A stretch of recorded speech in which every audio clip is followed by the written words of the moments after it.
এটাও আল্লাহ তাআলা পরীক্ষার জন্য দেন। কি দেখতে চান পরীক্ষার মাধ্যমে? আল্লাহ তাআলা দুই অবস্থাতেই দেখতে চান যে বান্দা সুখ স্বাচ্ছন্দ্যের জীবন পেয়ে আমি আল্লাহকে ভুলে যাই কিনা। আল্লাহ তাআলা দেখতে চান বান্দা কষ্ট ক্লেশে পতিত হয়ে আমি আল্লাহ তাআলাকে দোষারোপ করে কিনা। যারা আল্লাহ তাআলাকে দোষারোপ করে না, অভাব কষ্ট ক্লেশে পতিত হওয়ার পরেও আল্লাহ রাব্বুল আলামিনের উপরে সন্তুষ্ট থাকে, এরাই হলো পরীক্ষায় পাস। আর যারা সম্পদ সম্মানের মালিক হয়ে যখন নাফরমানি করে, অহংকার করে, এরা হলো পরীক্ষায় ফেল। এখন দ্বিতীয় শ্রেণীর মানুষ যখন অভাবে পড়ে আল্লাহ তাআলার ব্যাপারে বলে ফায়াকুলু রব্বি আহানান, আমাদের রব আমাকে অপমানিত করেছে, আমার রব আমাকে অপদস্থ করেছে। তারা যখন আল্লাহ তাআলার ব্যাপারে এই কথা বলে, আল্লাহ রব্বুল আলামিন তাদের কথার বিপরীতে বলেন কাল্লা, তোমরা যেই দাবি করো সেটা কখনো সঠিক নয়। জবাব দিচ্ছে কে? আল্লাহ তাআলা। কোন কথার? যে তারা বলে যে আমার রব আমাকে কি করছে? অপমান করছে। আল্লাহ তাআলা বলেন কাল্লা, কখনো নয়। না বোধক শব্দ আছে অনেকগুলা, যেমন একটা শব্দ হলো লা, সাধারণ শব্দ না। ফাআম্মাল ইনসানু ইযা মাবতালাহু রাব্বুহু ফাআকরামাহু ওয়া না'আমা। আল্লাহ রাব্বুল আলামিন বলেন ফাআম্মাল ইনসানু ইযা মাবতালাহু রাব্বুহু, মানুষকে যখন তার রব পরীক্ষা করার জন্য ফাআকরামাহু ওয়া না'আমা, তাকে সম্মান দেয় আর সম্মান দেয়, সম্পদের মালিক বানায়া দেয়। একটু খেয়াল করেন, আল্লাহ তাআলা বলতেছেন মানুষকে পরীক্ষা করার জন্য যখন তার রব তাকে সম্মান দেয়, সম্পদ দেয়, তাকে নেয়ামত প্রদান করে, সে নামাজ না পড়ুক, রোজা না রাখুক, সে মানুষের কাছে বলে বেড়ায় ফায়াকুলু রব্বি আকরামান, আমার রব আমাকে সম্মানিত করেছে। আল্লাহ তাআলা বললেন আমি মানুষকে সম্মান, সম্পদ, নেয়ামত পরীক্ষা করার জন্য দেই, আর মানুষ এটাকে পরীক্ষা না মনে করে সে বলে আমার রব আমাকে সম্মানিত করেছেন। প্রথমত একটা জিনিস আমাদের ক্ষেত্রে ক্লিয়ার হওয়ার প্রয়োজন, আল্লাহ তাআলা শুধু অভাব কষ্ট দুরবস্থা দিয়ে মানুষের পরীক্ষা নেন বিষয়টা এমন নয়, বরং সম্পদ সম্মান দিয়েও আল্লাহ তাআলা পরীক্ষা নেয়। যদি এমনটা হতো সম্মান সম্পদ মানুষের আল্লাহ তাআলার ভালোবাসার মাপকাঠি, যে যাকে আল্লাহ রাব্বুল আলামিন বেশি ভালোবাসেন তাকে মনে হয় আল্লাহ তাআলা বেশি সম্পদ দেন, বিষয়টা যদি এমন হতো, বলেন তো দুনিয়ার মধ্যে আল্লাহ তাআলার সর্বাধিক প্রিয় বান্দাদের তালিকায় কারুনের নামটা হয়ে যাইত। কারুন তো পৃথিবীর অন্যতম বড় এক ধনী ছিল। বলেন তো আপনারা সহজেই জবাব দিতে পারবেন কারুনকে আল্লাহ তাআলা ভালোবাসে নাকি? একটু জোরে বলেন না, বাসে? কারুনকে আল্লাহ তাআলা ভালোবাসে না, বরং কারুন নামটা মানুষের কাছে এত ঘৃণিত, এত অপছন্দের। দুনিয়ার কোন মানুষের যদি সন্তান হয়, সে যত গরিব হোক, তাকে যদি বলা হয় তোমাকে মাসে 1000 করে বেতন দেওয়া হবে, টাকা দেওয়া হবে, ছেলের নামটা তুমি কারুন রাখো, আপনারা কেউ রাখবেন? আপনি বলবেন আরে দিন মজুর দিয়া খাইতাছি, কারুন আমার পোলার নাম, মইরা গেলেও রাখবো। এই কারুনকে কত সম্পদ আল্লাহ তাআলা দিয়েছেন, এই সম্পদ ছিল তার জন্য পরীক্ষা। সম্পদের মালিক কারুন যখন হযরত মূসা আলাইহিস সালাম কারুনকে বলল কারুন তুমি তোমার সম্পদের যাকাত দাও, কারুন যাকাত দিতে অস্বীকৃতি জ্ঞাপন করলো। শুধু তাই না, সে মূসা আলাইহিস সালামকে অপমান অপদস্থ করার জন্য, অপবাদ দেওয়ার জন্য একজন খারাপ মহিলাকে সে ভাড়া করলো, শিখায় দিল তুমি মানুষের সামনে বলবা মূসা আলাইহিস সালাম আমার সাথে জিনা করেছে, অপকর্মে লিপ্ত হয়েছে। এইবার যখন কারুন এই ষড়যন্ত্র চক্রান্ত করলো, আল্লাহ তাআলা বরদাস্ত করলেন না। এই কারুন যখন সম্পদের মালিক হয় তখন কারুনের বন্ধুরা আল্লাহ তাআলার কাছে বলতো, আল্লাহ আপনি মনে হয় কারুনকেই শুধু ভালোবাসেন, আমাদেরকে ভালোবাসেন না। আমাদের সমাজেও এমন আছে, 5 বন্ধু একসাথে লেখাপড়া করেছে, একসাথে কর্মজীবন শুরু করেছে, একজন অনেক ধনী আর 4 জন গরিব। তারা আফসোস করে আর বলে, দেখ আল্লাহ তাআলা ওকে ভালোবাসে, সব নেয়ামত আল্লাহ তাআলা ওকেই দিয়ে দিতেছে। কারুনের বন্ধুরাও বলতো, আল্লাহ আপনি মনে হয় কারুনকে বেশি ভালোবাসেন, এই জন্য এত সম্পদের মালিক বানায় দিচ্ছেন।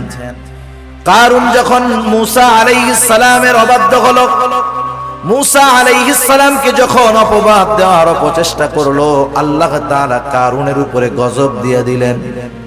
কারুন তার সম্পদ সহ জমিনে ডাবতে শুরু করলো। তাফসীরের মধ্যে আসছে এখনো কারুন তার সম্পদ সহ জমিনের মধ্যে ডাবতেছে, কিয়ামত পর্যন্ত ডাবতে থাকবে। যখন কারুনের বন্ধুরা কারুনের এই দুরবস্থা দেখলো, এইবার ওই গরিব বন্ধুরা বলে, আল্লাহ আপনি কারুনকে সম্পদ দিয়েছেন ঠিক, কিন্তু বাস্তবে আপনি আমাদেরকে বেশি ভালোবাসেন। সম্পদ দেখে আমরা মনে করি আল্লাহ তাআলা মনে হয় তারে ভালোবাসে, এই জন্য দিচ্ছে, বিষয়টা এমন নয়। কারুন সম্পদ পেয়েছে ঠিক, আল্লাহ তাআলার ভালোবাসা পায় নাই। আবার দুনিয়াতে অনেক মানুষ আছে সামাজিক অবস্থানের দিক দিয়ে তার সম্মান অনেক কম, সমাজের মানুষেরা তাকে গণ্যমান্য কোনো ব্যক্তি মনে করে না, সামাজিক দিক দিয়ে তাকে অবহেলা করা হয়, এমন লোক সমাজে আছে না নাই? এই মানুষগুলা অনেক সময় আফসোস করে আর বলে, আহারে সমাজের কোনো বিচার আচার সালিশে আমাকে ডাকে না, আমাকে এই সমাজের লোকই মনে করে না। হয়তো দুনিয়ায় সে দেখতেছে তার সম্মান কম, কিন্তু দুনিয়াতে আল্লাহ রাব্বুল আলামিন অনেক মানুষকে সম্মান দিয়েছেন তাদের পরীক্ষা নেওয়ার জন্য। কত সম্মানিত মানুষ ছিল ফেরাউন, কত সম্মানিত মানুষ ছিল নমরুদ, কত বড় বড় বাদশাহীর মালিক তারা হয়ে গেছে। কিন্তু বলেন তো, বাদশাহী পেয়েছে ঠিক, এই সম্মান পদবীর দ্বারা আল্লাহ তাআলার ভালোবাসা কি তারা পেয়েছে নাকি? পায় নাই। যে কথা বোঝাইতে চাইলাম যে সম্মান সম্পদ কারো থাকলেই এটা মনে করার সুযোগ নাই যে তাকে আল্লাহ তাআলা ভালোবাসে। সম্মান সম্পদ দিয়ে আল্লাহ তাআলা মাঝে মধ্যে পরীক্ষা নেন, কিন্তু বোকা মানুষগুলা কি মনে করে? বোকা মানুষগুলা মনে করে আমারে আল্লাহ সম্পদ দিছে, ভালো না বাসলে দেয়। আমারে আল্লাহ চেয়ারম্যান বানাইছে, এমপি বানাইছে, সমাজের বড় ভিআইপি সিআইপি বানাইছে, আল্লাহ ভালো না বাসলে কি এগুলা দেয়? তারা এটা মনে করে। অথচ আল্লাহ কি বলেন যে তাদের রব তাদেরকে এগুলা দিয়েছে পরীক্ষা করার জন্য, আর তারা বলে আমাদের রব আমাদেরকে সম্মানিত করেছে। এরপরে আল্লাহ রাব্বুল আলামিন বলেন, ওয়া আম্মা ইযা মাবতালাহু ফাকাদার আলাইহি রিজকাহু ফায়াকুলু রাব্বি আহানান। আবার মানুষকে যখন তার রব পরীক্ষা করার জন্য রিজিকের মধ্যে সংকীর্ণতা দিয়ে দেয়, অভাব দেয়, সম্মানটা কমে যায়, কষ্ট ক্লেশে সে পতিত হয়, এইবার ও এইটাকে পরীক্ষা মনে করে না, বরং তার এই অভাব কষ্ট ক্লেশের জন্য সে আল্লাহ তাআলাকে দায়ী করে। বলে ফায়াকুলু রাব্বি আহানান, আমার রব আমাকে অপদস্থ করেছে, অপমানিত করেছে। মুফাসসিরিনে কেরাম বলেন সে তার ভাষায় বলতে চায় যে আমি সম্মানের উপযুক্ত ছিলাম, কিন্তু আল্লাহ আমাকে সম্মান দেয় নাই। নাউযুবিল্লাহ বলেন। অনেক সময় অনেক জায়গায় দেখবেন, বোঝানোর জন্য বলতেছি, নির্বাচন হয় না, নির্বাচন কেউ জিতে কেউ হারে, অনেক ক্ষেত্রে কন্টেস্ট হয়। একজন হেরে গেল, সে তখন বলে হারে আমি জেতারই যোগ্য ছিলাম, কিন্তু আল্লাহ আমারে জিততে দেয় নাই। সে না জয়ী হওয়াটাকে দোষ দেয় কার? আল্লাহ তাআলা। মুফাসসিরিনে কেরাম বলেন মানুষেরা কেমন জানি বলতে চায় আমি সম্মানের উপযুক্ত ছিলাম, কিন্তু আমার রব আমারে সম্মান দেয় নাই। আমি সম্পদের উপযুক্ত ছিলাম, কিন্তু আমার রব আমাকে সম্পদ দেয় নাই। সে তার রিজিকের সংকীর্ণতাটাকে পরীক্ষা মনে করে না, বরং সে তার রিজিকের সংকীর্ণতাটাকে আল্লাহ রব্বুল আলামিনের উপরে দোষ চাপায়া দেয়। তাহলে দ্বিতীয় বিষয় ক্লিয়ার কি? দ্বিতীয় বিষয় হলো যে আল্লাহ তাআলা এক নাম্বার সম্পদ সম্মান এটাও পরীক্ষার জন্য দেন। দুই নাম্বার রিজিকের সংকীর্ণতা, দুনিয়ার কষ্ট, ক্লেশ, অপমান এটাও আল্লাহ তাআলা পরীক্ষার জন্য দেন। কি দেখতে চান পরীক্ষার মাধ্যমে? আল্লাহ তাআলা দুই অবস্থাতেই দেখতে চান যে বান্দা সুখ স্বাচ্ছন্দ্যের জীবন পেয়ে আমি আল্লাহকে ভুলে যাই কিনা। আল্লাহ তাআলা দেখতে চান বান্দা কষ্ট ক্লেশে পতিত হয়ে আমি আল্লাহ তাআলাকে দোষারোপ করে কিনা। যারা আল্লাহ তাআলাকে দোষারোপ করে না, অভাব কষ্ট ক্লেশে পতিত হওয়ার পরেও আল্লাহ রাব্বুল আলামিনের উপরে সন্তুষ্ট থাকে, এরাই হলো পরীক্ষায় পাস। আর যারা সম্পদ সম্মানের মালিক হয়ে যখন নাফরমানি করে, অহংকার করে, এরা হলো পরীক্ষায় ফেল। এখন দ্বিতীয় শ্রেণীর মানুষ যখন অভাবে পড়ে আল্লাহ তাআলার ব্যাপারে বলে ফায়াকুলু রব্বি আহানান, আমাদের রব আমাকে অপমানিত করেছে, আমার রব আমাকে অপদস্থ করেছে।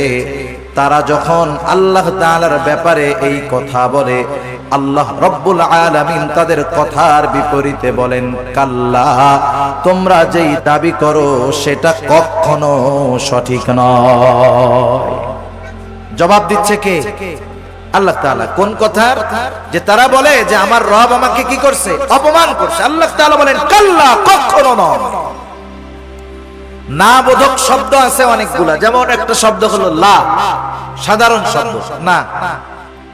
কাল্লা, কখনো নয়, এটা আরো দৃঢ়তার সাথে না বোধক অর্থ বোঝায়। আমি শব্দটার ব্যাখ্যার দিকে যাব না। যাই হোক, দৃঢ়তার সাথে আল্লাহ তাআলা বলতেছেন কখনো নয়, আমি কখনো এমনটা করি নাই, বরং তোমরা যে রিজিকের সংকীর্ণতার মুখোমুখি হও এটা তোমাদের নিজেদের কারণে। কাদের কারণে? নিজেদের কারণে। সেই কারণগুলো কি? এই সূরায় আল্লাহ তাআলা রিজিক এই সংকীর্ণতার চারটি কারণ বর্ণনা করেছেন। কয়টি কারণ? আপনারা একটু কষ্ট করে একটু সামনে আসেন, যে কয়জন আছেন একটু সামনে আসেন, জিকিরের সাথে সাথে একটু কষ্ট করে সামনে আসেন। বাম দিক তাকায় আর কথা বলতে ভালো লাগতেছে না, একটু সামনে আসেন জিকিরের সাথে সাথে। লা ইলাহা। যারা মুরব্বিরা আছেন একটু সামনে আসেন। বাচ্চারা সামনে থাকলে ওরা কথা বুঝে, ওরা তো হুজুরদের ডরে বয়ে রয়েছে ওই জায়গায়, যে ওইটা গেলে হুজুরে আবার পরে কিছু বলে কিনা, বুঝেন নাই? আপনারা একটু সামনে আসেন, এই সামনে আমার সামনাসামনি আসেন, একেবারে আমার সামনাসামনি আসেন জিকিরের সাথে সাথে। লা ইলাহা ইল্লাল্লাহ, লা ইলাহা, লা ইলাহা ইল্লাল্লাহ, লা ইলাহা, লা ইলাহা ইল্লাল্লাহ মুহাম্মাদুর রাসূলুল্লাহ সাল্লাল্লাহু আলাইহি ওয়াসাল্লাম। যারা বলে যে আমাদের রিজিকের সংকীর্ণতা দিয়েছে আল্লাহ, যারা এই কথা বলে তাদের কথার জবাব দিচ্ছেন কে?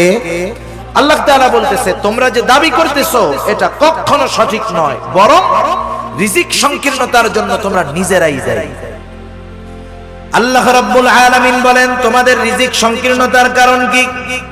কাল্লা বাল্লা তুকরিমুনাল ইয়াতীম, শুনে নাও, বরং তোমাদের রিজিক সংকীর্ণতার এক নাম্বার কারণ তোমরা ইয়াতীমকে সম্মান করো না। একটু খেয়াল দিয়ে শুনবেন, রিজিক সংকীর্ণতার এক নাম্বার কারণ তোমরা ইয়াতীমকে সম্মান করো না। ইয়াতীমকে সম্মান করব, ইয়াতীম তো আমার ছোট, যদি ছোট হয় এখানে আবার সম্মানের বিষয়টা কেমনে? মুফাসসিরিনে কেরাম বলেন ইয়াতীমের যথাযথ হক আদায় করা হলো ইয়াতীমকে সম্মান করা। আল্লাহ রাব্বুল আলামিন বলেন তোমরা ইয়াতীমকে সম্মান করো না, তথা ইয়াতীমের হকগুলো তোমরা আদায় করো না, বরং সমাজের মধ্যে অনেক মানুষ আছে ইয়াতীমের অভিভাবক, সে ইয়াতীমের হক আদায় করবে কোথায়? ইয়াতীমেরটাই তো খায় ফেলে, আছে না নাই? ইয়াতীমের সম্পদ এটা বড় জঘন্য সম্পদ। আল্লাহ তাআলা সাধারণভাবেই বলেন ইয়া আইয়ুহাল্লাযীনা আমানু লা তাকুলু আমওয়ালাকুম বাইনাকুম বিল বাতিল। আল্লাহ তাআলা বলেন তোমরা অন্যায়ভাবে কারো সম্পদ ভক্ষণ করো না। কারণ কেউ যদি কারো সম্পদ ভক্ষণ করে এর সাথে বান্দার হক সম্পৃক্ত থাকে। কিয়ামতের ময়দানে কেউ যদি কারো সম্পদ অন্যায়ভাবে ভক্ষণ করে দুনিয়ায়, কিয়ামতের ময়দানে ওই লোকটা সবচাইতে নিঃস্ব হয়ে যাবে।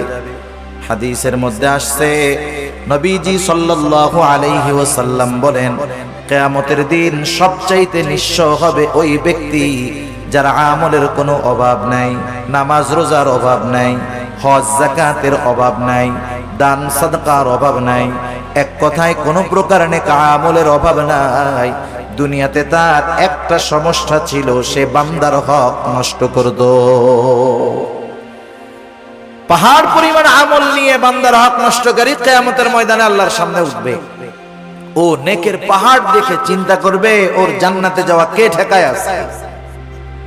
আল্লাহ তাআলা তাকে জান্নাতে যাওয়ার অনুমতি দেওয়ার পূর্বে তার ব্যাপারে আল্লাহ রাব্বুল আলামিনের দরবারে মানুষেরা অভিযোগ দায়ের করবে। লম্বা হাদিস, আমি শুধু সারমর্ম কথাগুলা বলতেছি। কিছু লোক তার বিরুদ্ধে আল্লাহ রাব্বুল আলামিনের কাছে অভিযোগ দায়ের করবে। লোকটা হয়তো বলবে আল্লাহ এই লোকটা দুনিয়াতে আমার হক নষ্ট করেছিল, কেউ বলবে আমার সম্পদ দখল দিয়েছিল, কেউ বলবে আমাকে কষ্ট দিয়েছিল, এক কথায় আমার হক নষ্ট করেছিল। আল্লাহ দুনিয়ার ভিতরে আমি দুর্বল থাকার কারণে আমি ন্যায় বিচার পাই নাই, দুনিয়াতে আমি মাজলুম ছিলাম। আল্লাহ আজকের দিন আমি কি ন্যায় বিচার পাবো না? বরং আল্লাহ রাব্বুল আলামিন তো সেই দিন ন্যায় বিচার কায়েম করবে, ইনসাফের আদালত আল্লাহ তাআলা প্রতিষ্ঠা করবে। আল্লাহ রাব্বুল আলামিন বলেন ওয়ানাদাউল মাওয়াজিনাল কিসতা লিয়াউমিল কিয়ামাতি ফালা তুযলামু নাফসুন শাইআ। আল্লাহ রাব্বুল আলামিন বলেন আমি কিয়ামতের দিন ইনসাফের আদালত কায়েম করব। ওয়ানাদাউল মাওয়াজিনাল কিসতা লিয়াউমিল কিয়ামাহ, এমন ইনসাফ ওয়ালা আদালত আল্লাহ তাআলা বলেন ফালা তুযলামু নাফসুন শাইআ, সেই দিন কারো উপরে সামান্যতম কোনো জুলুম করা হবে না। বরং কি হবে ওয়া ইন কানা মিসকালা হাববাতিন মিন খারদালিন আতাইনা বিহা, কেউ যদি দুনিয়াতে কোনো সরিষা দানা পরিমাণ কোনো আমল করে থাকে আল্লাহ রাব্বুল আলামিন বলেন আতাইনা বিহা, ওই আমল সহকারে আমি আল্লাহ তাকে হাজির করব। দুনিয়াতে সরিষা দানা পরিমাণ আমল যদি কেউ করে সেই সরিষা দানা পরিমাণ আমল সহ তাকে হাজির করা হবে। শুধু হাজির করবে আল্লাহ তাআলা তা না, বরং আল্লাহ সুবহানাহু ওয়া তাআলা ওই আমলের হিসাব নেবেন। সুবহানাল্লাহ। মোট কথা সেই দিন আল্লাহ তাআলা ন্যায় বিচার করবে। লোকটা এবার আল্লাহ তাআলার কাছে অভিযোগ দায়ের করবে, আল্লাহ রাব্বুল আলামিন তার অভিযোগ গ্রহণ করবে। এবার ওই পাহাড় পরিমাণ নেকের মালিককে বলা হবে তোমার ব্যাপারে যে অভিযোগ দায়ের করা হলো সত্য নাকি? সে মিথ্যা কথা বলার কোনো উপায় নাই, স্বীকার যেতে সে বাধ্য। সে বলবে হ্যাঁ দুনিয়াতে আমি তার এই হক নষ্ট করেছি। আল্লাহ তাআলা বলবে দাও তার হকটা আদায় করে দাও। বলেন তো দুনিয়াতে কেউ যদি কারো জমি জোর করে দখল দেয় কিয়ামতের দিন জমি দেওয়ার কোনো অবস্থা আছে নাকি? এইবার লোকটা বলবে আল্লাহ এ তো দুনিয়া না, দুনিয়া না, দুনিয়া যদি হইতো আমি তার জমি তার হক তাকে ফিরাইয়া দিতাম, এখন আমি কোথার থেকে দিব? এইবার অভিযোগকারী বলবে আল্লাহ ঠিক আছে এটা তো দুনিয়া না, দুনিয়ায় আমার সম্পদ সে দখল দিয়েছিল, আজকে আমার সম্পদের প্রয়োজন নাই, সে আমার দুনিয়ার হকটা তার নেকির দ্বারা মিটায়া দে। এবার ওই পাহাড় পরিমাণ নেকের মালিক একটা মাত্র অপরাধ করত, বান্দার হক নষ্ট করছে, সে কি করবে? নেকির থেকে নিয়ে এক একজনের হক আদায় করবে। যারা মানুষের হক নষ্ট করে এরা একজনের করে না, বহুজনের করে, ঠিক কিনা বলেন? বহুজনের করে। একের পর এক অভিযোগকারী আসবে আর সে হক আদায় করতে থাকবে। এক সময় পাহাড় পরিমাণ নেক শেষ হয়ে যাবে, কিন্তু অভিযোগকারীর সিরিয়াল এখনো বড় লম্বা। আল্লাহ তাআলা বলবে তাদের হক আদায় করো। লোকটা বলবে আল্লাহ, মানুষের হক আদায় করতে করতে আমার সব নেকি শেষ হয়ে গেছে। এইবার অভিযোগকারীরা বলবে আল্লাহ, তার নেকি নাই, তাতে কি, আমাদের গোনাগুলা নিয়ে আমাদের হক আদায় করে দিই। এইবার সে মানুষের হক আদায় করতে করতে পাহাড় পরিমাণ গুনার মালিক হয়ে যাবে। রাসূলুল্লাহ সাল্লাল্লাহু আলাইহি ওয়াসাল্লাম বলেন, কিয়ামতের ময়দানে ওই লোকটার মতো নিঃস্ব আর কেউ নাই, যে দুনিয়াতে তার আমলের কোনো অভাব ছিল না, কিন্তু সে বান্দার হক নষ্ট করার কারণে কিয়ামতের দিন সব নেক অন্যকে দিয়ে দিতে হবে, আর সে তার নেকের বদলে গুনার পাহাড়ের মালিক হয়ে যাবে। ইয়াতীমের হক যারা নষ্ট করে সাধারণত ভাবে এক নম্বরে তারা মানুষের হক নষ্টকারী হয়। ইয়াতীমের সম্পদটা আরো জঘন্য। আল্লাহ তাআলা কোরআনুল কারীমের মধ্যে বলেন, ইন্নাল্লাযীনা ইয়াকুলুনা আমওয়ালাল ইয়াতামা যুলমা ইন্নামা ইয়াকুলুনা ফি বুতুনিহিম নারা। আল্লাহ রাব্বুল আলামিন বলেন, নিশ্চয়ই যারা অন্যায়ভাবে ইয়াতীমের সম্পদ ভক্ষণ করে, ইন্নামা ইয়াকুলুনা ফি বুতুনিহিম নারা, সে কেমন যেন আগুনের দ্বারা তার পেটকে ভরপুর করে। আপনারা একটু জবাব দিবেন, বলেন তো আগুনের স্থান জান্নাত নাকি জাহান্নাম? নিঃসন্দেহে জাহান্নাম। আল্লাহ তাআলা বলেন, ওয়াসায়াসলাউনা সাঈরা, অচিরেই তাকে জাহান্নামের মধ্যে নিক্ষেপ করা হবে। সেজন্য ইয়াতীমের অসম্মান মানে ইয়াতীমের সম্পদ দখল দেওয়া, ইয়াতীমের সম্পদ ভক্ষণ করা। দুই নাম্বার, ইয়াতীমের সম্মান করা, অর্থাৎ তার সাথে সদাচরণ করা, ভালো ব্যবহার করা। অনেক সময় আমাদের অনেকের ঘরে ইয়াতীম বাচ্চা থাকে, নিজের আত্মীয় স্বজন। অনেক সময় এমন হয় আপন চাচার ঘরে ভাইয়ের ছেলে ইয়াতীম, মা বাবা মারা গেছে, ছোট বাচ্চা ইয়াতীম। আপন চাচা ওই ইয়াতীমের সাথে খারাপ আচরণ করে, খারাপ ব্যবহার করে, বরং ছলে বলে কলে কৌশলে সে যদি পারে। একজনের সম্পদ আছে, ইয়াতীম, সে সম্পদের মুখাপেক্ষী না, কিন্তু তার তো মা বাবা নাই, সে একটু স্নেহ মোহাব্বত ভালোবাসার মুখাপেক্ষী, ঠিক কিনা বলেন? ইয়াতীম হইলেই যে তারে খাওয়াইতে হয় সব বিষয়টা এমন না, বরং সমাজে অনেক ধনী ইয়াতীম আছে, সে একটু মানুষের ভালো আচরণ, একটু মোহাব্বত ভালোবাসার আশা করে। তার সাথে যদি কেউ খারাপ আচরণ করে, ইয়াতীম বাচ্চার অন্তরের মধ্যে আঘাত লাগে, আহারে আমার আব্বু যদি বেঁচে থাকতো তাইলে আমার সাথে কেউ এমন খারাপ আচরণ করতো না, আমার আম্মু যদি বেঁচে থাকতো তাহলে আমার আম্মু ওই আমার আরেক ভাইয়ের আম্মুর মতো আমাকেও মহব্বত করতো। এই ব্যথাগুলা অনেক ইয়াতীমের অন্তরে থাকে, যদিও সে সম্পদওয়ালা। সেজন্য ইয়াতীম ধনী হোক আর গরীব হোক, আমাদের উচিত ইয়াতীমদের সাথে সদাচরণ করা, স্নেহময় ব্যবহার করা। আর যদি ইয়াতীম গরীব হয়, তাকে খাদ্য সহায়তা দিয়ে সাহায্য করা। আমার আপনার যদি অ্যাবিলিটি থাকে, আমি আপনি যদি কোনো ইয়াতীমের অভিভাবক হতে পারি, তার পোশাক, লেখাপড়া, খাবার দাবার, মৌলিক চাহিদা পূরণের ব্যবস্থা করতে পারি, একজন ইয়াতীমের অভিভাবকত্ব যদি আমি গ্রহণ করতে পারি, অসম্ভব নয়। আপনি 5 জন 7 জন মানুষকে চালান, এর সাথে আরেকজন মানুষকে তার মৌলিক চাহিদা পূরণের জন্য সাথে রাখলে সেটা অসম্ভব নয়। কেউ যদি কোনো ইয়াতীমের দায়িত্বভার গ্রহণ করতে পারে, ইয়াতীমকে লেখাপড়া শেখাতে পারে, ইয়াতীমের অভিভাবক হতে পারে, নবীজি সাল্লাল্লাহু আলাইহি ওয়াসাল্লাম বলেন, আনা ওয়া কাফিলুল ইয়াতীম কাহাতাইনি ফিল জান্নাহ। নবীজি সাল্লাল্লাহু আলাইহি ওয়াসাল্লাম বলেন, আমি আর ইয়াতীমের অভিভাবক জান্নাতের মধ্যে এমন করে পাশাপাশি অবস্থান করব। 2 আঙ্গুলের ইশারা দিয়ে নবীজি বুঝায়া দিলেন, এই 2টা আঙ্গুল যেমন পাশাপাশি অবস্থান করে, ইয়াতীমের অভিভাবক আর নবীজি সাল্লাল্লাহু আলাইহি ওয়াসাল্লাম এমন ভাবে পাশাপাশি অবস্থান করবে।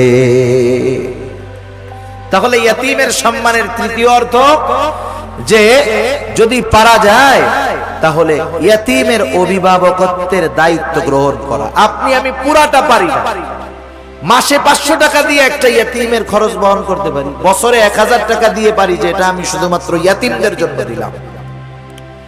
আবার দেখেন একদিন এক সাহাবী রাসূলুল্লাহ সাল্লাল্লাহু আলাইহি ওয়াসাল্লামের কাছে আসছে, আসার পরে বলতেছে, ইয়া রাসূলুল্লাহ, আমার হৃদয়টা বড় কঠোর, হৃদয়টা বড় শক্ত, আমি আমার এই শক্ত হৃদয়টাকে কেমন করে নরম বানাতে পারি, আমাকে একটু আমল শিখায় দেন।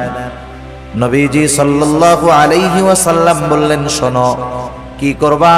নবীজি বললেন, আমসিহ রাসাল ইয়াতীম ওয়া আতঈমিল মিসকিন, তুমি ইয়াতীমের মাথায় বেশি বেশি হাত বুলায় দাও আর মিসকিনদেরকে বেশি বেশি খানা খাওয়াও। ইয়াতীমের মাথায় হাত বুলায় দিলে মানুষের অন্তর কোমল হয়, নরম হয়, শক্ত হৃদয়, কঠিন হৃদয় নরম হয়ে যায়। সাহাবায়ে কেরাম তারা এসে বলতেছে, নবীজি আমাদের অন্তর নরম হয়ে গেছে, একটু আমল বলে দেন যেটা করলে দিলটা নরম হবে। নবীজি কি বললেন? ইয়াতীমের মাথায় হাত বুলায় দাও। সেজন্য ইয়াতীমকে সম্মান করা তথা ইয়াতীমের হক আদায় করা, ইয়াতীমের সাথে সদাচরণ করা, ভালো ব্যবহার করা, ইয়াতীমের সম্পদ ভক্ষণ না করা, যারা এই কাজগুলা করবে তারা জীবনে যে কোনো একটা পর্যায়ে রিজিকের সংকীর্ণতার মুখোমুখি হবে। তাহলে রিজিক সংকীর্ণতার 4 কারণের প্রথম কারণ হলো আল্লাহ তাআলা বলেন, তোমরা ইয়াতীমদেরকে সম্মান করো না তথা ইয়াতীমের হক তোমরা আদায় করো না। 2 নাম্বার, আল্লাহ রাব্বুল আলামিন বলেন, ওয়ালা তাহাদ্দুনা আলা তুআমিল মিসকিন, তোমরা মিসকিনদেরকে খানা দাও না। ব্যাখ্যা হলো, তোমরা শুধু খানা নিজে দাও না তা না, নিজেও দাও না, অপরকে খানা দিতেও অনুৎসাহিত করো, নিরুৎসাহিত করো। নিজেও দেয় না, আরেকজনকেও দিতে দেয় না। অনেক সময় আপনি দোকানে বসে আছেন, একজন গরিব মানুষ আসছে আপনার কাছে কিছু চাইতে, সে কোথা থেকে আসছে, কি করবে না করবে সেটা ভিন্ন কথা, তার অবস্থা দৃষ্টিগোচর হচ্ছে সে বড় অভাবী, দরিদ্র, কষ্টে আছে। সে আইসা বলতেছে, আমার একটু কলা রুটি কিনা দেন খাই, অথবা 10টা টাকা দেন। আপনি যদি তাকে না দেন গোনা হবে না। কিন্তু আমাদের সমাজের কিছু মানুষ আছে, প্রথমে নিজে দেয় না, বলে ওদিক যা ওদিক যা। পাশের থেকে বন্ধু যদি দিতে চায়, 10 টাকা বাহির করছে, বলে ওরে না দিয়ে আমার একটা বিড়ি খাওয়া কাজে লাগবে। আছে না নাই এরকম? নিজেও দিল না, আরেকজনকেও দিতে দিল না। এই খাসলাত ছিল আবু জেহেলের। কার ছিল বলেন না? আবু জেহেলের। ইয়াতীমদের সাথে খারাপ আচরণ করত, এই খাসলাত ছিল আবু জেহেলের। মিসকিনদেরকে খানা দিত না, এই খাসলাত ছিল আবু জেহেলের। আর মিসকিনদেরকে খানা না খাওয়ানো, এটা জাহান্নামীদের জাহান্নামে যাওয়ার অন্যতম কারণ। যখন জান্নাতি ও জাহান্নামীদের মধ্যে কথোপকথন হবে, জান্নাতীরা জাহান্নামীদেরকে জিজ্ঞাসা করবে, মা সালাকাকুম ফি সাকার, কোন জিনিস তোমাদেরকে জাহান্নামের মধ্যে আনলো? এইবার জাহান্নামীরা বলবে, ক্বালু লাম নাকু মিনাল মুসাল্লিন ওয়া লাম নাকু নুতঈমুল মিসকিন। জাহান্নামীরা জাহান্নামে যাওয়ার যেই কারণগুলো বর্ণনা করবে, কোরআনুল কারীমের মধ্যে আল্লাহ তাআলা জানায় দিয়েছেন। এখন প্রশ্ন হইতে পারে, সময় তো কম, প্রশ্ন হতে পারে যে জান্নাত জাহান্নাম কিছুই তো হইল না, তাইলে জান্নাতীরা প্রশ্ন করলো, জাহান্নামীরা জবাব দিল কেমনে? বুঝেন নাই কথা? সময়টা 3 ভাগে বিভক্ত। সময় কয় ভাগে বিভক্ত? একটা অতীত, একটা বর্তমান, আর একটা কি ভবিষ্যৎ। এটা মানুষের কাছে, আমাদের কাছে সময় 3 ভাগে বিভক্ত, অতীত, বর্তমান, ভবিষ্যৎ। আর আল্লাহ তাআলার কাছে সময় একটাই, সেটা হলো প্রেজেন্ট। সব কিছু বর্তমান, কি হয়েছে, হচ্ছে, হবে, সব আল্লাহ তাআলার ইলমের মধ্যে আছে, সব হাজির, সব প্রেজেন্ট আল্লাহ তাআলার কাছে। যেটা আমাদের কাছে ভবিষ্যৎ, সেটা আল্লাহ তাআলার কাছে কি বর্তমান। যেটা আমাদের কাছে অতীত, সেটা আল্লাহ তাআলার কাছে বর্তমান। সেজন্য আল্লাহ তাআলার ইলমের মধ্যে সব আছে, সহজ হিসাব। জাহান্নামীরা জাহান্নামে যাওয়ার কারণ হিসাবে বলবে, আমরা মুসল্লি ছিলাম না, নামাজি ছিলাম না, দ্বিতীয় কারণ হিসাবে বলবে ওয়ালাম নাকুনু তুইমুল মিসকিন, আমরা মিসকিনদেরকে খানা দিতাম না। আসেন, আল্লাহ তাআলা বলতেছে দুনিয়ায় রিজিক সংকীর্ণতার দ্বিতীয় কারণ হলো তোমরা মানুষদেরকে, মিসকিনদেরকে খানা দাও না, নিজেও দাও না, অপরকে নিরুৎসাহিত করো। এখন একজন দিল না, আমার উচিত, আমার পকেটে টাকা নাই, আমার কাছে নাই, আমি যদি আরেকজনকে বলি বন্ধু 10টা টাকা ওকে দিয়ে দাও, একটা রুটি কিনে দাও, একটা কলা কিনে দাও, আমি শুধু এতটুকু সুপারিশ করলাম, সে যে কয় টাকা দান করবে আমি শুধু সুপারিশ করার কারণে তার দানের সমপরিমাণ নেকির মালিক হয়ে যাব। কিন্তু আমাদের খাসলাত কি, নিজেও দেই না, আরেকজনকেও দিতে মানা করি। সেজন্য মিসকিনদেরকে খানা খাওয়ানো, মিসকিনদেরকে খানা খাওয়ানো এটা বড় ফজিলতের কাজ। শুধু মিসকিনদেরকে নয়, সাধারণভাবে প্রত্যেকটা মানুষকে খানা খাওয়ানো ভালো কাজ।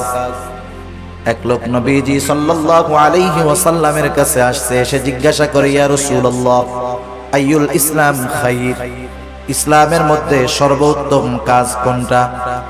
নবীজি সাল্লাল্লাহু আলাইহি ওয়াসাল্লাম ছিলেন উম্মতের রূহানি ডাক্তার।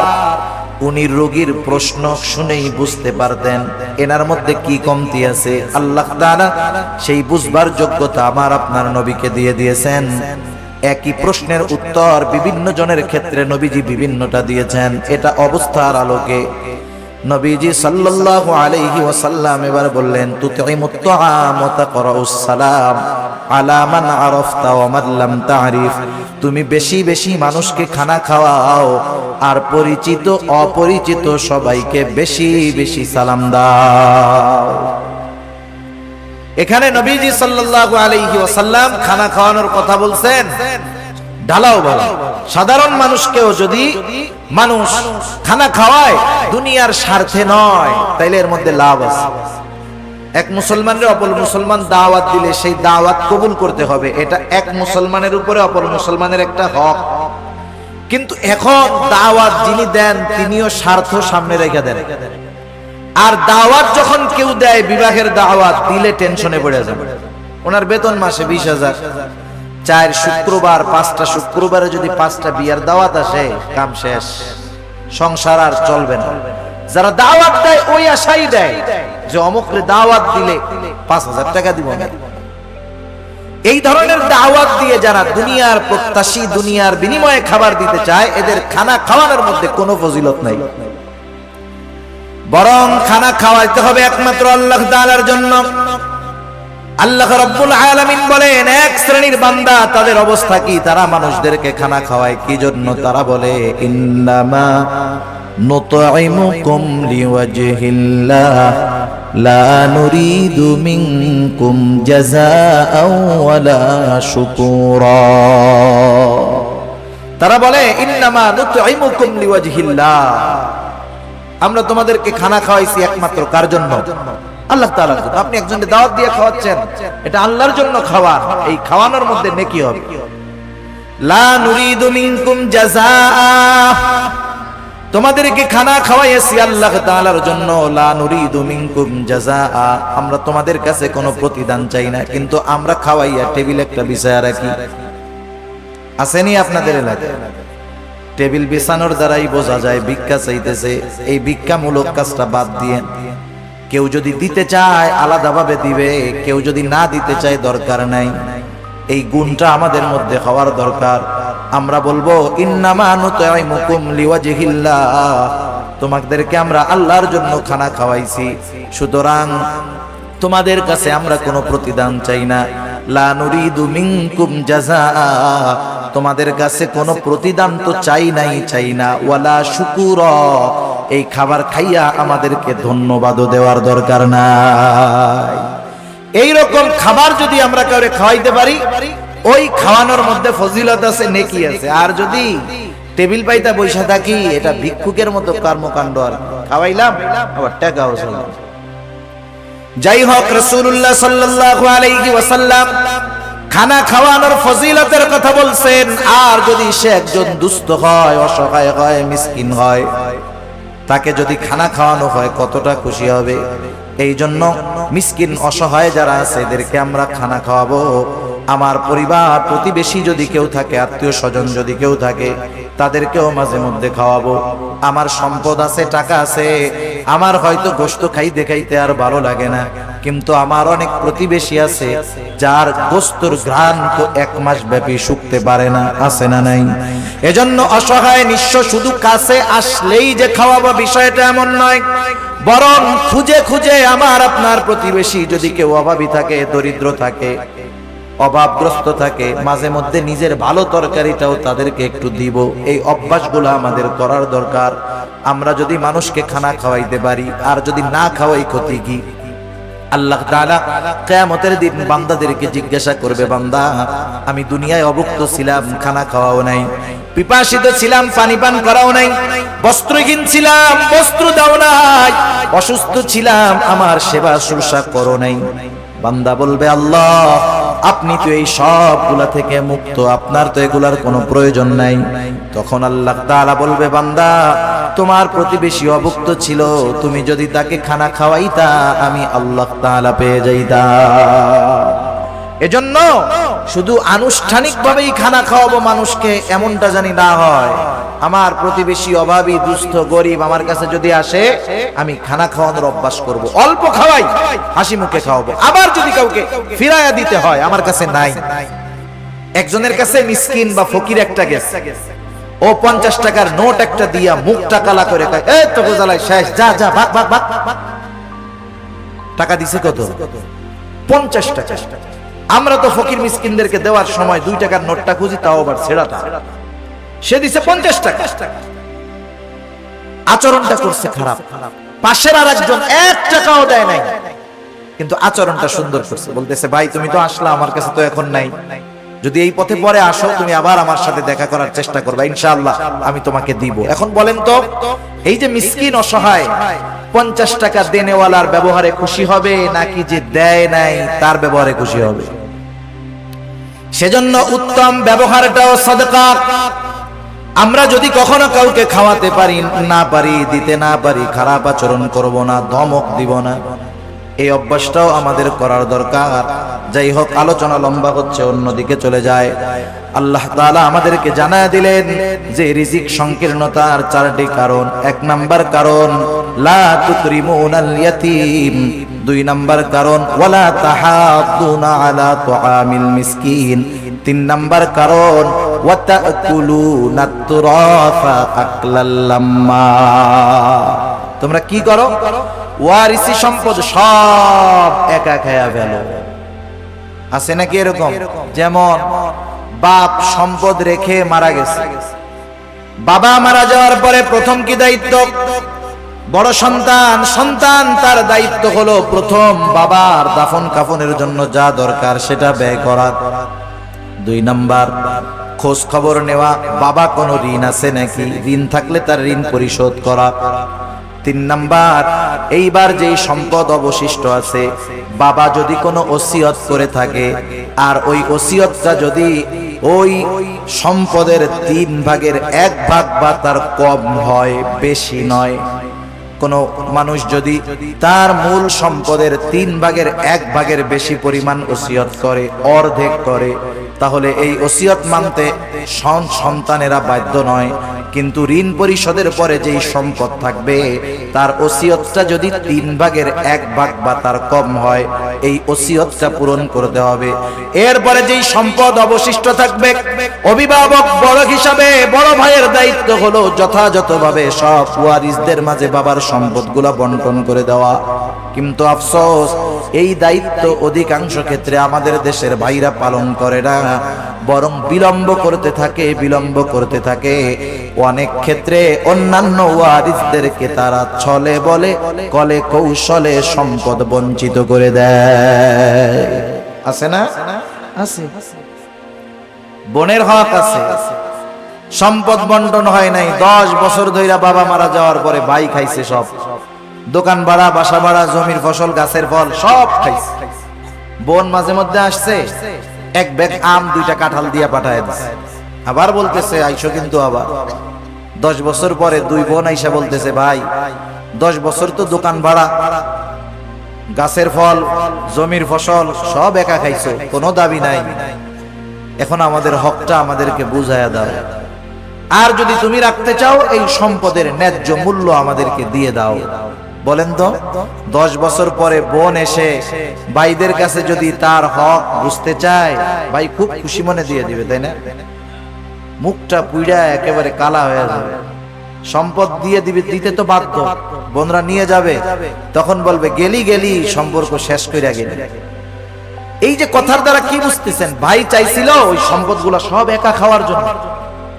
বোনরা জানি এই সম্পদ না চায়, সে সেটা চেয়েছিল। এই ধরনের চাহিদা আমাদের কারো মধ্যে যদি থাকে, যদি চিন্তা করি যে আমি এক ভাই 5টা বোন আছে, সম্পদ যদি বন্টন হয়ে যায় আমার সম্পদে কমতি পড়ে যাবে, আমার সন্তানেরা সম্পদ কম ভাগে পাবে, ও যদি চিন্তা করে ওই সম্পদ তার সম্পদে প্রবৃদ্ধি দিবে, ভুল। বরং আল্লাহ তাআলা এমন বিমার দিবে, সব সম্পদ শেষ হয়ে যাবে। ঠিক কিনা বলেন? এরকম বহুত মানুষ আমরা দেখছি, মানুষের হক নষ্ট করে সম্পদের পাহাড় বানায় ফেলছে। আল্লাহ তাআলা রিজিকের দরজা ক্লোজ করে দিয়েছে, ভোগ করতে পারে নাই, সম্পদ সব চিকিৎসা করতে করতে শেষ। সেজন্য ওয়ারিসি সম্পদ ভক্ষণ করার চেষ্টা করব না, এখানেও বান্দার হক আছে। সেজন্য নিজ দায়িত্বে ওয়ারিসদের সম্পদগুলা ফিরায় দিব। খবরদার, ঠকানোরও চেষ্টা করব না। অনেক সময় জমি আছে রাস্তার পাশে, 3 ভাগ করার সময় আমি রাস্তার পাশের টুকু নেই, এরপরে পেছনালারে দেই, এরপরে তারে দেই। বলেন তো, যেই জমির সাথে রাস্তা নাই, ওই জমির সাথে রাস্তা না থাকার কারণে যেই জমির সাথে রাস্তা আছে, ওই জমির পাশেও যদি জমিটা হয়, শুধু রাস্তা না থাকার কারণে ওই জমিটার দাম অর্ধেক হয়ে যায়।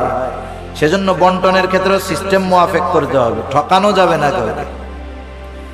আল্লাহ তাআলা বলেন, তোমাদের রিজিক সংকীর্ণতার দ্বিতীয় কারণ ওয়াতাকুলুনাত তুরাসা আকলাল লাম্মা, ওয়ারিসি সম্পদ সব তোমরা একা ভক্ষণ করে ফেলো।